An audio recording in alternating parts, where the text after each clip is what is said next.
berjumpa dengan saya di Lenimo Daily Inspiration by Lenimo. Kali ini saya lagi berada di kediaman sahabat saya dan bertemu dengan perempuan hebat yang luar biasa. Beliau adalah seorang kepala sekolah plus guru ya Mbak ya? Guru. Oke, sebelum kita bahas untuk materi, kita coba perkenalan dulu ya dengan perempuan yang cantik di sebelah saya ini. Halo Mbak Leni. Mbak Zela, bisa perkenalkan kepada pemirsa channel profilnya Mbak Zela nih. Oh gitu. Nama saya Zela. Saya kebetulan adalah salah satu guru di SMK swasta di Kota Bogor, dan saya juga saat ini kebetulan menjabat juga kepala sekolah. Dan saya juga karena bergerak di bidang pendidikan, saya sangat tertarik sekali dan keinginannya mewujudkan untuk jadi founder beberapa yayasan dan sekolah yang bergerak di bidang sosial. Seperti itu. Kita tahan dulu ya ceritanya ya. Nah, Mbak Zela, kita ngobrol sedikit santai nih. Mbak Zela nih asalnya dari mana? Lahirnya di Bogor gitu. Papaku memang orang Banten tapi sudah lama kan tinggal di Bogor. Kalau mamaku itu dari Sukabumi. Oh, dari Sukabumi. Nah, dari Sukabumi. Berapa bersaudara Mbak? Kita 4 bersaudara. Mbak Zela terakhir? Aku bungsu dan perempuan satu-satunya. Wah, jadi banyak pangeran ya. Iya, semuanya laki-laki yang gitu. akan aku. Nah, Mbak Zela dengan profesi Mbak Zela kan guru plus kepala sekolah. Pasti ada background ya. Dulu Mbak Zela ambil pendidikan terakhir apa? Aku terakhir kebetulan aku ngambil administrasi pendidikan untuk S2. S1-nya aku ambilnya hukum. Ya, justru ambilnya hukum karena tadinya aku mau ke dunia hukum, ingin mengerti dunia hukum, ingin coba masuki dunia, ingin jadi pengacara tadinya gitu. Oh gitu. Lalu kenapa bisa? Kenapa bisa? Karena sebetulnya kebetulan orang tuaku itu salah satu pendiri kan yayasan dan sekolah di Kota Bogor ini. Nah, di situ kan aku biasa melihat seperti apa sih di dunia pendidikan. Ada sih bukan keinginan ya, tapi yang namanya menjiwai sebagai seorang pengayom, pengajar itu memang kita sudah paham dari kecilnya, kita sudah paham. Karena sudah sudah biasa lihat lingkungan seperti itu ya. Lingkungan seperti itu. Hanya memang karena kita terbiasa oleh lingkungan itu, kita ingin deh ambil profesi yang lain gitu dulu. Niatnya begitu ya. Niatnya begitu gitu. Oke. Nah, pada saat Mbak Zela memutuskan untuk menjadi bagian dari yayasan yang ditinggalkan oleh orang tua, kepikir nggak sebelumnya gitu loh? Padahal kan pasti kan Mbak Zela dulu pernah punya cita-cita ya. Coba kita cita-citanya dulu Mbak Zela nih apa sih? Sebelum ke materi. Sebelum ke materi, aku cita-cita dulu pengen jadi TNI. Aku pengen jadi jenderal. Dulu. Dulu kayaknya lihat orang-orang berseragam gitu, lihat. Kalau kita lihat ya, kebetulan kan kakekku dulu tentara, kayaknya hebat ya, keren ya gitu. Pengen deh di situ gagah ya gitu. Terus kayaknya nggak boleh nih, janganlah kata mamaku karena emang cewek satu-satunya, nggak boleh. Terus ya aku pengen masuk ke dunia ini seni, aku pengen, kebetulan aku suka musik dulu, pengen ke dunia seni, pengen jadi artis. Nggak boleh juga, jangan dulu. Akhirnya ikuti apa kata orang tua gitu kan, jangan. Artinya begini sih mungkin orang tua, karena ada sebuah lembaga yang sudah didirikan gitu, tolonglah dipelajari, dikelola dulu. After dari situ ya silakan kalau kita mau mengejar cita-cita seperti itu. Tapi seiring berjalannya waktu kita menjalani, akhirnya jadi mencintai gitu loh Mbak Leni. Tapi awalnya pasti beban ya? Beban atau gimana? Awalnya bukan beban, tapi merasa begini, bisa gak sih gue gitu, kayaknya nggak bisa deh gue, kan gue nih kayaknya beda banget. Kalau orang-orang pendidikan nih kayaknya orang-orangnya tuh yang teratur, yang tertib, bisa jadi sosok yang bisa jadi contoh. Kayaknya gue nih siapa gue gitu. Nah, akhirnya ketemu nih dengan materi kita, yaitu menjadi guru milenial dan kepala sekolah ya. Itu kan milenial ini identik dengan perubahan modernisasi gitu kan. Terus terutama kan perubahan-perubahan ini kan kelihatannya signifikan ya, dari masanya mungkin orang tuanya Mbak Zela, terus kemudian ketemu dengan masanya Mbak Zela nih ya. Nah, ini gimana menyikapinya Mbak Zela? Menyikapinya sebetulnya gini, kalau era milenial sendiri pasti ya untuk zaman 4.0 ini kita harus yang namanya identik dekat dengan gadget, medsos itu udah bukan bagian yang mau nggak mau ya itu harus bisa gitu kan. Lalu juga cara berkomunikasi dengan anak sebetulnya ke sana. Nah, kebetulan aku ini di yayasanku ada berbagai macam jurusan dan sekolah. Tapi kebetulan yang aku sedang bertugas, aku sedang menjabat ini, kebetulan kebanyakan anak-anaknya anak-anak STM, kejuruannya jadi lebih ke laki-laki. Lalu juga di sini aku di perhotelan juga gitu kami. Ada juga di administrasi perkantoran yang identiknya dengan wanita, tapi memang itu ada bagian-bagiannya ya yang mengelola. Nah, kebetulan aku ini kan waktu awal terjun jadi kepala sekolah gitu, aku nih masuk jadi salah satu guru dan kepala sekolah di STM. Nah, ini sudah milenial gitu, STM pula gitu. Pasti tantangan luar biasa ya, karena harus kepribadian Mbak Zela mungkin yang feminim, mungkin yang menjadi artis, terus mungkin harus bukan melayani, lebih kepada memberikan contoh ya pastinya ya untuk. Nah, ini contohnya nih STM gitu, kebayang dong pemirsa gitu loh. Nah, ini gimana nih Mbak Zela ngatasinnya? Kalau sebetulnya begini, anak yang kita lihat itu sulit, yang kita lihat itu terlihat nakal, sebetulnya kalau sudah dekat itu tidak, Mbak. Iya. Berarti tak kenal maka tak sayang. Oh, itu betul ya? Iya betul. Nakal itu kan hanya perspektif kita gitu. Tapi kan kita tidak tahu sebetulnya apa yang dialami. Kadang bukan nakal sebetulnya, tapi mungkin dia sedang merasakan sakit atas sebuah trauma, atas sebuah kejadian, sehingga aktualisasi dirinya dilakukan dengan sikap-sikapnya yang cenderung frontal gitu. Tapi kan kalau tidak terbiasa mengatasi anak-anak gitu kan, apalagi kan mungkin pada saat Mbak Zela menjabat sebagai kepala sekolah belum nikah ya, belum. Nah, artinya kan pasti sulit atau gimana nih Mbak gitu? Kesulitan begini lebih kepada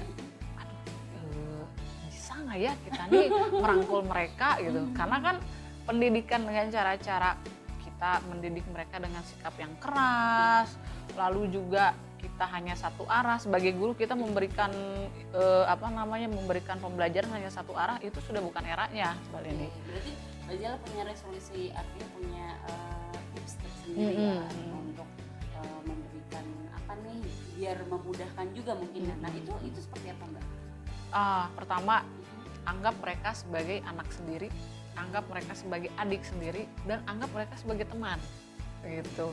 Sehingga cara kita berkomunikasi, cara kita memberikan arahan, cenderung kita yang akan lebih banyak mendengar dibanding kita yang akan lebih banyak instruksi atau memberikan arahan perlu, tapi cenderung lebih banyak kita mendengar apa sih mereka ini, siapa sih, mau jadi apa sih, mau gimana sih gitu. Berarti usianya kan relatif masih remaja, bergejolak tinggi. Iya. Ini agak-agak menurut saya kan agak-agak luar biasa untuk ngatasin ini gimana?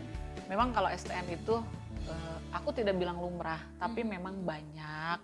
Artinya mereka itu kan laki-laki cenderung, atau yang wanita juga, murid-murid itu di usia-usia remaja kan memang sedang masanya ya, masa puber gitu. Kalau terlebih yang laki-laki, satu, mereka kadang lebih senangnya banyaknya di luar nongkrong dibanding senang belajar. Belajar ada gitu, tapi kadang banyak bercandanya. Terus belum lagi kalau yang terlibat salah satunya geng motor atau tawuran, kan itu ada hal-hal tersendiri yang memang perlunya kita perhatian ekstra sama mereka. Sebetulnya sih satu, kita sebagai guru gitu di sekolah memberikan kenyamanan sama mereka, Mbak, baik secara komunikasi ataupun perhatian. Setelah dari sekolah, nah ini kita perlu yang namanya komunikasi itu terjalin sama orang tua, Mbak. Itu juga pengaruh ya? Sangat, karena anak-anak yang melakukan penyimpangan perilaku itu kebanyakan karena komunikasi antara sekolah dan orang tua itu tidak terjalin dengan baik. Gitu. Pada saat dari sekolah kita berikan kita berikan pembelajaran, perhatian. Dari rumah orang tua pun juga komunikasi dengan kita, jam berapa anaknya pulang, dia sudah tahu. Perlu banget. Tapi kan kadang-kadang kesulitannya pada saat harus komunikasi dengan orang tua, kan nggak semua orang tua ini kan standby, terus kemudian ada orang tua yang sibuk gitu kan. Nah, ini gimana nih Mbak kalau kendala-kendala seperti ini kan biasa ya, tapi mungkin Mbak Zela punya antisipasinya seperti apa? Karena kebetulan kalau untuk sistem dan pola pembelajaran di sekolah kami itu kami punya budaya bahwa kita itu semua kan keluarga. Jadi pada saat anak itu sudah waktunya pulang sekolah, guru itu bukan berarti selesai loh tugasnya, Mbak. Jadi saya pun kalau Mbak telepon 24 jam untuk murid saya, memantau mereka, saya pasti angkat. Walaupun jam 12 malam, jam 1 malam, kapanpun itu kita selalu standby. Maupun baik hari sekolah atau libur. Customer care ya? Ya jadi ya begitu gitu, perhatiannya anggap mereka sebagai anak sendiri, keluarga kita sendiri, sehingga pada saat mereka pulang kita awasi mereka. Ya ada pun mungkin beberapa permasalahan di keluarganya kita terbuka untuk diajak diskusi. Misalkan murid kita nih di rumahnya terlihat mungkin ya kadang ibunya suka bicara, mereka begini loh di rumah Bu, seperti ini. Oh iya. Tapi di sekolah berbeda. Di sekolah berbeda, makanya kalau kita sudah tahu permasalahan mereka apa di rumahnya, nanti ada kesiswaan kami tugasnya. Tolong ya ini diberikan pengarahan seperti ini anaknya. Oh iya sudah, makanya dilakukan. Tiap anak itu kan unik ya Mbak. Iya, betul. Tiap anak itu berbeda, jadi ya makanya kita tuh harus fokus one by one sama anak-anak itu. Ya, artinya kalau misalnya memang sudah terjun di dunia pendidikan itu kan sebetulnya punya responsibel yang luar biasa ya, gitu, Mbak. Jadi ya yang seperti tadi Mbak Zela bilang 24 jam 24 jam harus ya. Harus, kita harus care. Nah ini nih Mbak Zela, ini agak menarik buat saya. Mbak Zela ini kan menaungi STM itu dari TK, salah satunya. iya kan, Salah TK itu kira-kira berapa murid nih, Mbak? Kalau yang saya kelola sih hanya di kisaran sekitar 500-an ya, yang saya kelola. Tapi karena yayasan kami juga tidak hanya di Bogor gitu, ada di kota lain, mungkin lebih daripada 1.500 sih lebih gitu. Lebih gitu. Tapi mungkin saya yang bisa saya share, yang bisa saya infokan adalah yang saya kelola saat ini. Gitu. Mbak Zela ini kan bagian dari yayasan itu, artinya beberapa juga ada responsibel. Ada responsibel. Nah cuman ini nih Mbak Zela nih ada STM terus kemudian anak TK gitu kan. Kadang-kadang untuk mengatasi STM ini kan masa puber Mbak ya. Dengan penampilan Mbak Zela yang luar biasa, gitu kan, feminim gitu kan. Pernah nggak ini agak-agak nyeleneh sih, cuman ini biasanya termasuk hal yang akan terjadi sebenarnya. Pernah nggak nemuin ngalamin cerita yang guru kok cantik begini gitu, terus penampilan, nah itu gimana Mbak? Ada nggak pengalaman yang unik atau lucu atau bikin kesel? Sering sih, tapi bikin kesel sih nggak pernah. Oh nggak pernah ya? Tapi karena mereka kan senang bercanda, murid-murid aku bilang gini, Bu, misalkan, Ibu lagi pakai baju ini, iya gitu misalkan, dia akan ngomong, Bu, kayaknya bagusan pakai baju yang kemarin deh, kayaknya bagusan gini deh. Atau kalau enggak, Bu, kita kan mau bikin acara perpisahan, Ibu harus dandan yang cantik ya, gitu. Makin support ya? Support gitu. Ibu mau kemana sih, gitu? Kok Ibu udah dandan, gitu? Iya, gitu. Jadi nah ini nih mungkin yang maksudnya siapa takut, karena kan banyak sekali yang kalau saya lihat ya pada umumnya guru-guru ini kan terlihat resmi gitu kan, iya. tertata apa segala macam. Jadi ini Mbak Zela ini termasuk coba menerobos dunia milenial dengan gayanya ini gitu dong ya. Gini, sebetulnya gini, kalau untuk gaya selagi itu sopan menurut saya ya saya akan jadi diri saya sendiri gitu loh Mbak Leni. Toh saya juga ke sekolah bukan pakai baju yang terbuka, tidak juga pakai apa namanya memakai dress atau sesuatu yang kira-kira bisa mengundang apa namanya pandangan negatif kan enggak gitu. Jadi intinya memang tetap jadi diri sendiri. Tetap jadi diri sendiri. Kesopanan juga kesopanan ya. iya. Dan terpenting program-program sekolah itu tetap jalan ya gitu kan. Program sekolah tetap jalan. Sedikit aku mau ini ya Mbak Sharing Leni ya, ya, mau boleh, sharing kayak gini. Dulu aku sempet nggak pede loh masuk ke dunia pendidikan nih. Gimana ya? Aku kan nggak bisa pakai baju tiap hari batik gitu. Atau mungkin saat ini mungkin gitu. Aku belum mendapat hidayah untuk menggunakan hijab gitu. Atau aku kayaknya kalau pakai bajunya agak-agak longgar-longgar semua yang resmi-resmi gitu. Kayaknya bukan gue banget deh. Kan gitu. Tapi aku pikir gini. Kenapa sih hal itu harus membatasi kreativitas aku gitu? Kenapa sih hal-hal seperti itu harus juga membuat kita tuh jadi berhenti berkarya atau berhenti jadi sebuah motivasi kita? Kan jangan dong. Ya. Setiap orang berbeda. Iya, setiap orang kan berbeda. Dan lagi aku bilang gini, oh gitu ya. Jadi guru nih kesannya kok jadi nggak boleh modis gitu. Oh kesannya jadi nggak boleh gaul. Emangnya kenapa gitu? Kan nggak ada yang salah dong gitu. Makanya aku pikir ya aku jadi diriku aja. Aku yakin kok sebetulnya banyak juga anak-anak muda atau mungkin orang-orang yang memang punya potensi yang sebetulnya dia mau, dia bisa, tapi kadang malu Mbak Leni. Malu gini, nggak bisa lah gue jadi guru lah gitu. Guru kan harusnya sopan ya betul, tapi khawatirnya mereka tidak bisa jadi formal gitu. Jadi seorang yang terbiasa untuk formal itu kan Jadi itu sayang. tidak jarang orang yang mau menunjukkan jati diri. Artinya kan orang kadang-kadang profesi ini justru membatasi. Membatasi. Tapi dengan kemampuan Mbak Zela yang menaungi, terus kemudian jadi kepala sekolah, terus berbagai kendala-kendala gitu kan. Tapi nggak ada masalah kan sampai sekarang kan. Terbukti, bener nggak? Permasalahan itu nggak ada kalau masalah bicara penampilan pada saat kita sopan atau pergaulan itu sama sekali tidak ada. Justru kadang ada nilai plus loh dari penampilan kita yang terbiasa mungkin rapi, yang terbiasa mungkin agak nyentrik kayak apa ya, mungkin jarang lah kalau di dunia pendidikan yang rambutnya blonde. Mungkin aku termasuk salah satunya berani punya rambut blonde gitu. Tapi ya kan aku juga tidak, maksudnya ini bukan di ranah yang aku tidak sopan, toh juga masih dalam kadar atau batas-batas yang memang aku masih sopan dan itu fine aja sih gitu, fine aja.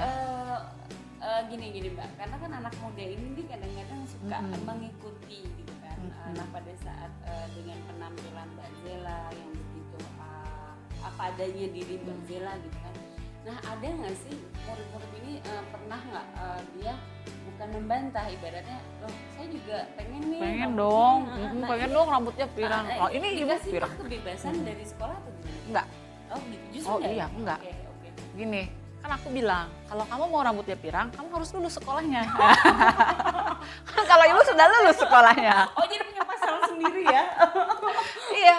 Tapi kalau after itu mereka sudah kerja, mereka datang ke sekolah, mereka mau reuni, dia mau pakai rambutnya pirang, kayak warnanya biru, ungu, atau mau pakai baju apa. Selama itu masih dalam batas yang sopan, datang ke sekolah, nggak jadi masalah. Oke. Jadi iya nggak sih? Batasan, ya? Iya dong. Iya. Aku bilang harus jadi kamu seperti harus lulus.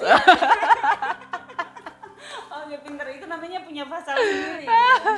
Nah apa namanya Mbak Zela, jadi pada saat Mbak Zela kan sudah mengalami ya, artinya dengan apa namanya dinamika dunia pendidikan dari mulai mengatasi penampilan, terus kemudian anak-anak gitu kan. Nah apa sih yang membuat Mbak Zela ini akhirnya tadi kan Mbak Zela bilang kan cita-citanya mau jadi tentara gitu kan, tiba-tiba memilih jadi di dunia pendidikan gitu kan. Nah pada saat sudah terjun, apa sih yang Mbak Zela rasakan atau motivasi lain ternyata begini-begini, bisa nggak kasih tahu pemirsa nih?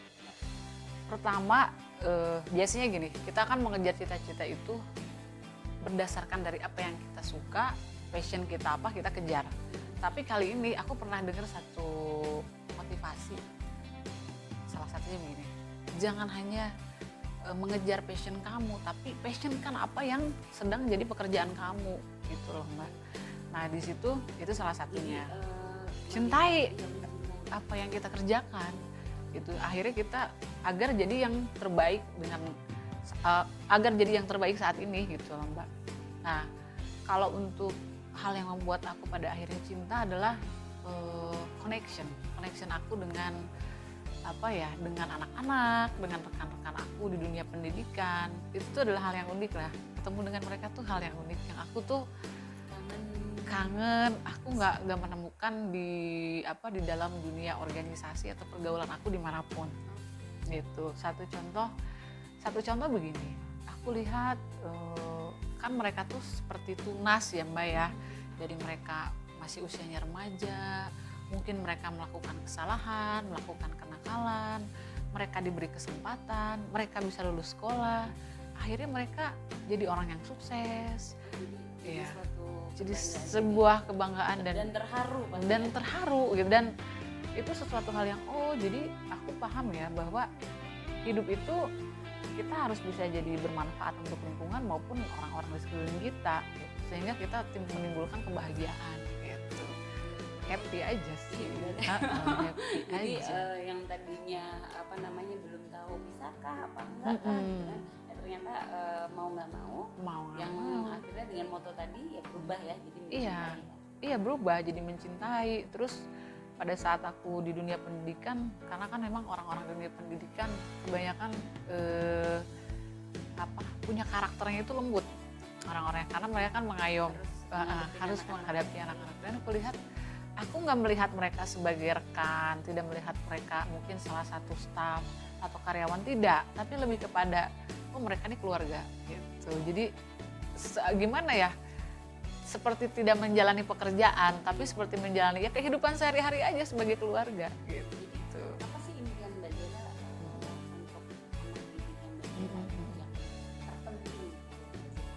Karena pada saat ada anak kan berbagai macam mengalami masalah.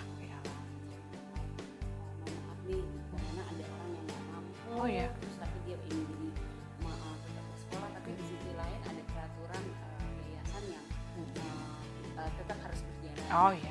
Ini sering terjadi di Mbak. Nah ini gimana Mbak? Untuk sekolah kami, untuk kebijakan yayasan kami sampai saat ini kita tidak pernah namanya mengeluarkan siswa yang memang dia kesulitan secara keuangan, tidak pernah. Gitu. Tapi memang kita juga tidak menutup kita tidak menutup mata bahwa kita butuh yang namanya operasional, itu butuh Mbak. Gitu. Nah di situ biasanya kita melakukan program subsidi silang. Gitu. Jadi ada batasan di mana yang mendapatkan beasiswa itu siapa saja, terus yang bisa membayar full siapa saja, yang bisa dikasih beasiswanya itu mungkin berapa persen, kategorinya ada. Jadi sehingga saling membantu gitu. Tapi biasanya kalau untuk siswa yang sangat-sangat tidak mampu, kita tetap memberikan kesempatan mereka sekolah. Lalu juga kan kita mengupayakan banyak dari program pemerintah ya, agar mereka juga dibantu Mbak gitu. Jadi kita juga sebagai yayasan ataupun saya juga sebagai salah satu dari struktural yaitu kepala sekolah, itu kita harus aktif. Iya karena memang gini Mbak, kadang-kadang kan ada rajin ya cari bantuannya. Benar. Saya juga pernah ngalamin sih gitu. Dulu saya pernah ada kan satu program untuk beasiswa. Nah ini anak pinter sekali gitu, sekali dari kelas 1, terus kelas 1 itu kan ada berapa semester ya, sampai kelas 2 itu dia ranking 1 terus. Tapi karena keadaan ekonomi gitu kan, padahal kita udah kasih gitu kan, tapi karena kadang-kadang siswanya malu gitu kan untuk menceritakan keadaannya apa gimana. Nah kira-kira gimana Mbak Zela untuk berbagi ini sama pemirsa channel gitu kan, dengan kondisi kayak gini baiknya seperti apa seharusnya mereka? Baiknya kita sebagai kepala sekolah atau sebagai pengelola itu harus aktif membuka network ya, biasanya dengan orang-orang atau dengan kalangan yang bisa memberikan bantuan seperti itu. Dan juga tidak lupa sebetulnya pemerintah juga memberikan banyak bantuan loh untuk saat ini. Hanya tinggal kitanya mau tidak mencari informasi seperti itu Mbak Leni. Lalu kalau memang dari jalan sini tidak ada, jalan situ tidak ada, ya kita kembali yayasan kita melakukan subsidi silang, Mbak. Tetap ya, kalau Mbak Leni percaya ini terjadi ya pada salah satu sekolah kami. Ada satu sekolah kami yang memang itu semua keuangannya gratis pada tahun itu, gratis sama sekali. Tapi ada beberapa keuangan dan kegiatan yang memang itu ada biayanya, bukan untuk kami, bukan untuk pengelola, tapi memang ada barang-barang atau hal-hal yang harus dibeli gitu loh Mbak Leni. Mereka sama sekali nggak punya uang loh Mbak Leni saat itu, nggak punya uang gitu, gimana? Akhirnya ya sudahlah, dengan kita juga akhirnya bermusyawarah dengan para guru-guru juga kebetulan punya care-nya juga cukup tinggi. Selain bantuan dari yayasan, mereka juga pada akhirnya ada tuh mereka patungan ya gitu untuk coba mengcover keuangannya. Dan gitu mereka tuh mengambil nilainya gitu, mengambil cara mereka mengikutinya adalah mereka tuh bawa dari rumah itu seperti hasil-hasil kebunnya. Oh gitu. Iya. Ada ya. hasil-hasil ternaknya itu dibawa ke sekolah. Itu serius. Maksudnya saya nggak bisa, Bu, katanya, kalau kebetulan kakak waktu yang mengelola, kalau memang harus keluar uang, tapi mereka punya ternaknya itu adalah ayam. Ada yang punyanya pisang, ada juga yang punya itu hanya bisa masak. Mereka punya, mereka untuk orang yang punya kesadaran, sebetulnya jangan dilihat mereka mampu atau tidak mampu, kaya atau miskinnya loh. Dengan adanya niatan, kita tuh tahu loh. Beda. Orang tua yang emang care menyekolahkan anak, tapi mungkin keadaannya nggak bisa. Tapi ada orang tua yang sebetulnya dia bisa, Mbak. Tapi dia nggak peduli, ya itu beda. Kita kan tahu gitu. Nah, itu kan kalau melihat kondisi seperti itu ya Mbak, uang aja nggak punya, ke sekolah aja harus jalan kaki lama, berkilo-kilo gitu ya, beberapa kilometer. Akhirnya kami kan juga ya, bagaimana nih mencarikan solusinya. Sudah diberikan solusinya, ya mereka juga tetap ada kepedulian lah gitu. Mungkin nggak bisa materi yang dikasih, tapi lucu juga ya. Iya, itu terjadi di kota loh. Dihargain ya. Oh iya, kita hargai. Bahkan hasilnya ini ada yang mau beli nggak sih gitu. Ada nggak nih guru yang mau beli, ada nggak itu jadi sekolahnya. gitu. Oh ada nih, ya sudah, biayanya untuk biaya mereka gitu. Pernah kejadian ya seperti itu. Biasa ya, mudah-mudahan ya. Jadi apapun itu karena niatan yayasan atau kadang-kadang terlepas dari yayasan pun mungkin seorang pengajar gitu kan, pasti mereka juga maunya murid-muridnya sukses dan lulus gitu. Apapun kendalanya coba diatasi dengan bareng-bareng gitu ya. Iya, kebetulan kami ini memang yayasan kami sudah berdiri lebih dari 35 tahun ya Mbak Leni. Jadi artinya di sini rasanya sudah seperti sangat-sangat keluarga, baik untuk rekan kerja maupun pada anak didik kami. Nah, satu contoh, ini mohon maaf, ini tidak satu kali loh terjadi ya Mbak Leni. Aku punya murid yang dia itu sudah diberikan beasiswa, biayanya sudah gratis, tapi dia nggak punya uang untuk sampai di sekolah tuh, nggak ada ongkos untuk datang. Nah kadang pada saat hal itu terjadi, malah kadang gurunya, nih salah satu guru kami itu memberikan ongkos untuk anak didik kami, Mbak. Jadi sampai segitu. Iya, gitu. Dan ya itulah, karena memang timnya sudah kompak. Iya. Walaupun mungkin ngatasin dengan subsidi silang. Iya, ya dengan subsidi silang. Kebetulan kami juga punya punya struktural dan memang dewan guru yang solid, yang kompak.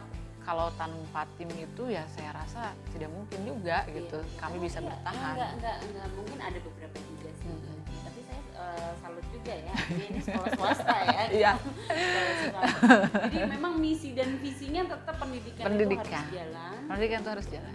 Jadi siapapun muridnya mungkin harus ngerasa secure ya bersekolah di sini. Harusnya merasa secure, dan kami biasanya yang namanya, seharusnya begini sih Mbak, yang namanya beban keuangan itu seharusnya anak itu tidak harus tahu.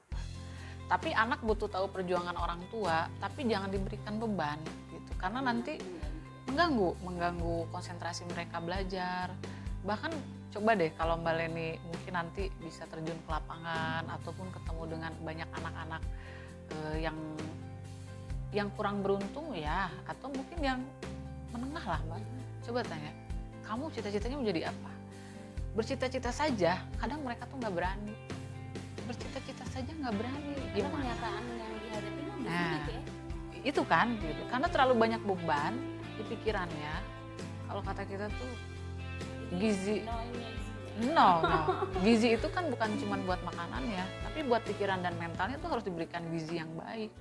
Salah satunya tontonan yang baik, lingkungan yang baik, bukunya yang baik, gitu, informasinya juga yang baik. Nah itu kadang gitu kelemahannya adalah saat ini situasi kita masih banyak anak yang kekurangan, Mbak. Gitu. Ya mudah-mudahan ya gitu, apapun itu dengan perjuangan karena kan setiap sekolah itu Pasti. punya motivasi, Ya. dan punya visi dan misi. Punya visi dan misi. Visi dan misinya kalau saya rasa sih tetap di dunia pendidikan tidak melulu tentang kebutuhan materi yang Sudah, ya. tidak.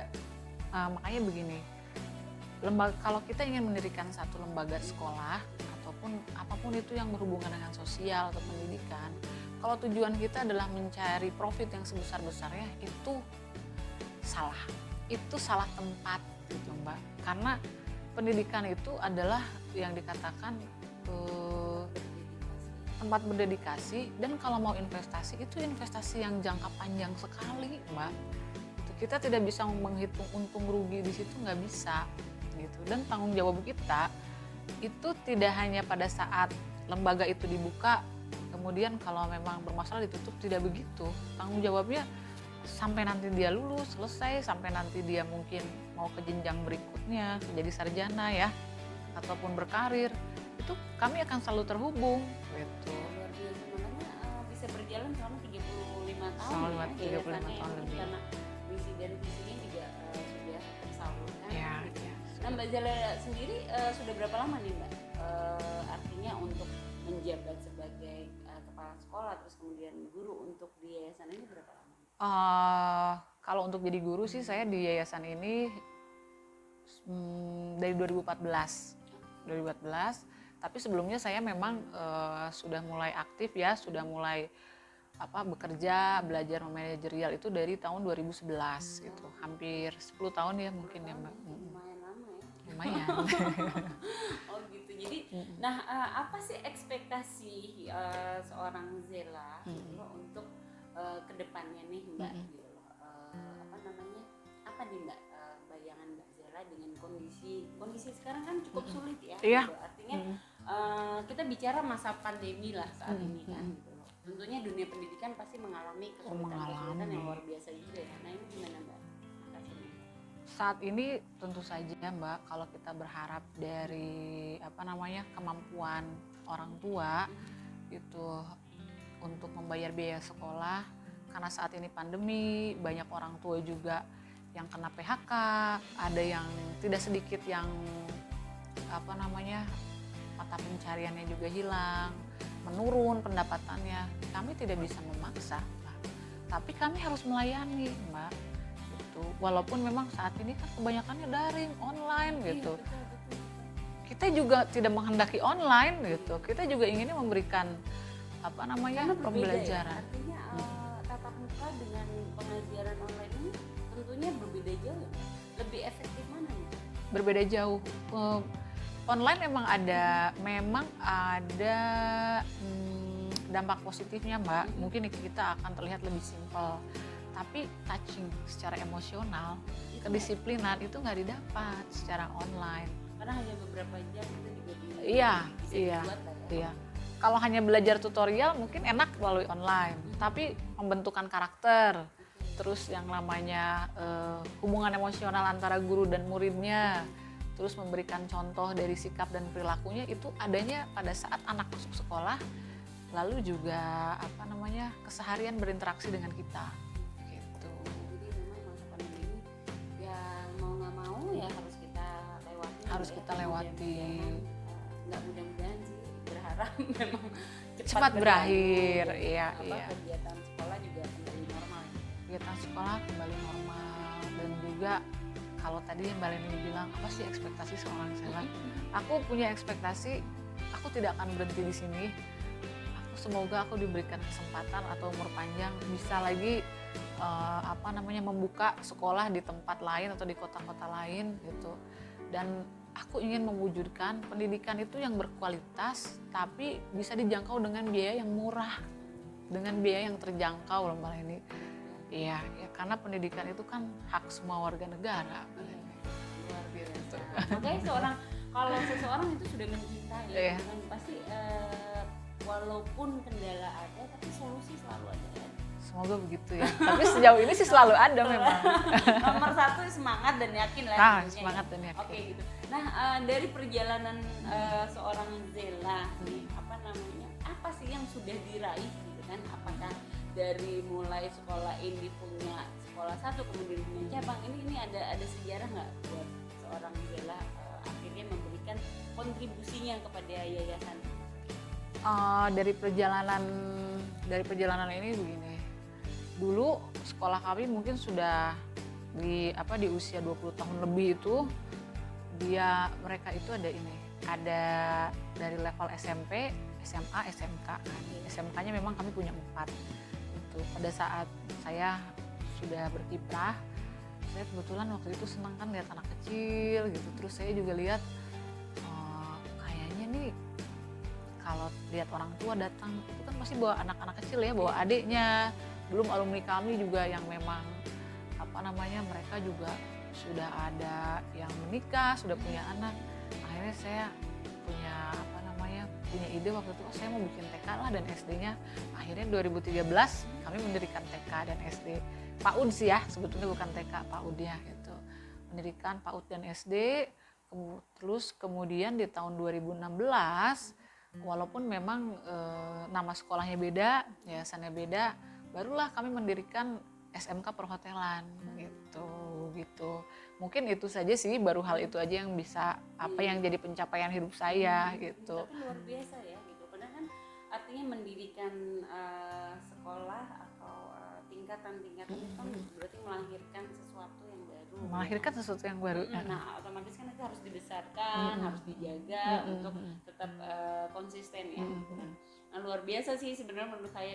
Nah, ini menarik nih pemirsa channel, karena mendirikan satu yayasan itu tidak mudah ya gitu. Dan banyak sekali tantangannya. Beberapa masyarakat mungkin yang mau mendirikan sekolah atau yayasan ini kan tidak mudah gitu kan. Nah, kira-kira Mbak Zela mau nggak nih berbagi ilmu dengan pemirsa channel? Rahasia ada. Enggak. Iyalah, mau lah. Bagaimana bolehlah share tipsnya ya, sedikit. share ya. Memang ya, kita mendirikan sekolah itu, mendirikan sebuah lembaga itu kan tidak bisa asal. Yang harus diketahui begini loh, pemirsa, sekolah itu berbeda dengan ranah usaha yang lain. Kalau misalkan salah satunya kami kan juga ada usaha ya Mbak ya gitu. Kalau misal saya punya toko, pada saat itu tokonya rugi atau tidak untung, dalam jangka waktu berapa lama, semudah mungkin bisa saya pindahkan atau saya tutup kan gitu. Kalau sekolah tuh nggak bisa. Kalau sekolah itu kita akan mengeluarkan ijazah Pak, dari sekolah kita. Ijazah kita nanti pada saat anaknya lulus, dia misalkan mau ke perguruan tinggi atau mau jadi PNS atau mau ikut jadi anggota dewan, jadi masuk ke parpol dia kan harus balik lagi untuk legalisir. Okay. Nah, kalau sekolahnya sudah tidak ada, itu bagaimana tanggung jawabnya ya? Gitu. Makanya kalau memang ada gitu dari pemirsa atau dari teman-teman yang ingin mendirikan lembaga pendidikan, itu kita harus support sekali Mbak, karena jujur saja butuh yang namanya keberanian dan perjuangan. Salah satunya ya tentu saja biayanya juga tidak sedikit. Artinya yang pertama kita harus punya yayasannya, itu yang pertama. Lalu harus punya fasilitasnya nih. Fasilitas itu misalkan kalau di PAUD atau di TK itu kan minimal tanahnya 300 meter. Nah lalu salah satunya itu kan ada yayasannya, ada bangunannya, ada tanahnya, Mbak. Terus tanahnya juga memiliki IMB, lalu ada murid dan gurunya. Masa diriin sekolah nggak ada murid? Iya. Tapi tergantung jenjang sih ya Mbak ya. Kan kalau salah satunya misalkan kalau SMK, kalau tidak salah saat ini kebutuhan tanahnya 2.000 atau 3.000 meter minimal gitu. 2.000. Menampung. Untuk minimal saat ini satu angkatannya itu 20 orang siswa. 20 orang siswa, tapi sekolah itu kan butuh pengembangan Mbak. Nanti nggak mungkin cuma satu kelas gitu. Makanya sekolah itu nanti harus punya lapangan untuk sarana bermain anak, untuk fasilitas. Harus benar-benar dipikirkan. Atau misalkan bagi mereka yang punya keinginan terus ternyata tidak bisa mewujudkan, bisa nggak sih sebetulnya kerjasama sama yayasan Bazela gitu? Sebetulnya bisa. Cuman begini, maksud aku berarti kebijakannya begini. Kalau dulu biasanya ada yayasan-yayasan. Jatuhnya investor dong ya? Enggak sih. Oh enggak ya? Bukan. Tapi mungkin dari cara yang lain nih. Okay. Kalau dulu kayak sekolah itu kan masih bisa sewa. Gitu. Sewa Mbak ada. Kalau dulu bisa ya? Masih bisa. Dulu sewanya di ruko masih boleh, tapi sekarang nggak boleh. Gitu. Dulu juga ada di sekolah-sekolah yang tidak terpakai, mungkin sekolah-sekolah pemerintah ya, yang biasanya pagi dipakai anak-anak sekolah, contohnya SD gitu atau SMP, siangnya dipakai nih sama SMP atau SMK, itu boleh. Kalau dulu, kalau sekarang coba nanti dilihat lagi kebijakannya. Yang saya tahu gitu, yang saya tahu harus karena independen ya, artinya harus berdiri sendiri kalau sekarang. Berdiri sendirinya karena ini pembelajarannya kan sudah menggunakan kurikulum 2013. Jadi anak-anaknya kebanyakan mungkin pulangnya juga jam pulangnya kan jam belajarnya lebih panjang. Pulangnya saja sudah jam 2 jam 3. Nanti kalau kita punya sekolah masuknya siang, mau jam berapa dia belajarnya gitu.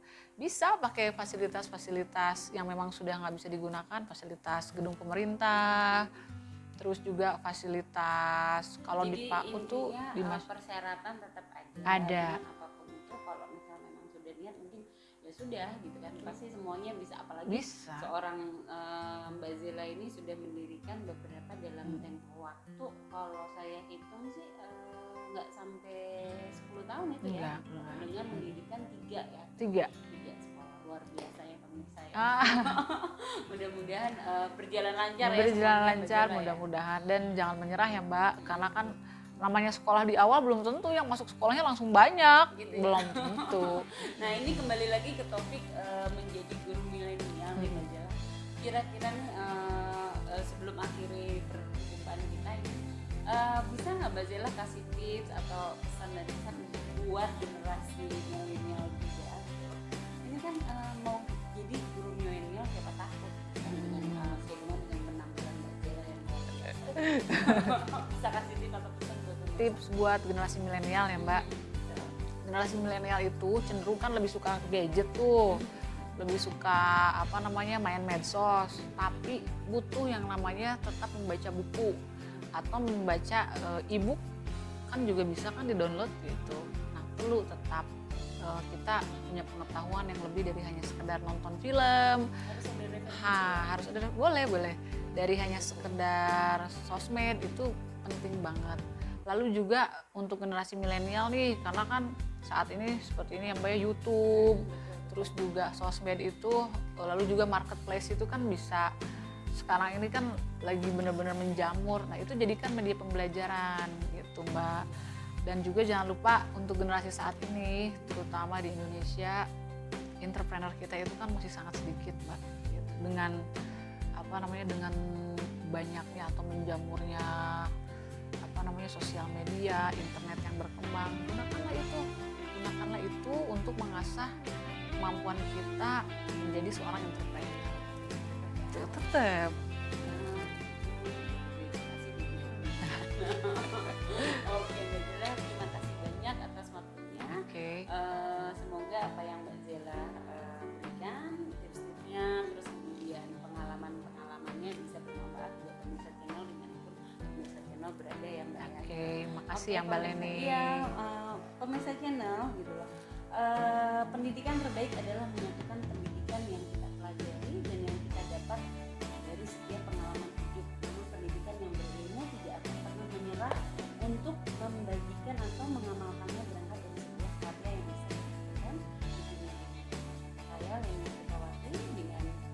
Sela Fitri,